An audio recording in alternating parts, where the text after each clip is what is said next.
করিয়া করতে হবে, কোরআন তেলাওয়াত করতে হবে। আর এই কোরআন তেলাওয়াত করতে না পারলে যারা কোরআন তেলাওয়াত করে তাদের সঙ্গে সংস্ক্রমে যাইতে হবে। আমার আত্মীয় স্বজন যারা আছে তাদেরকে কোরআন তেলাওয়াত করার জন্য উদ্বুদ্ধ করতে হবে।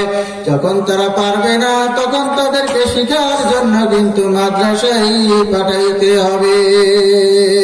আজকে আমরা এখানে যারা উপস্থিত আছি সবাই একটা ওয়াদা করতে পারি, আমরা যে যেভাবে পারি, যে যে অবস্থায় পারি, যার সন্তান আছে সন্তান দিয়া, যার নাতি আছে নাতি দিয়া, যার আত্মীয় স্বজন আছে আত্মীয় স্বজন দিয়া এই মাদ্রাসাটাকে আমরা চালাইয়া রাখবো। সবাই বলতে পারি কি ইনশাআল্লাহ? সবাই আমরা চালাইয়া রাখবো।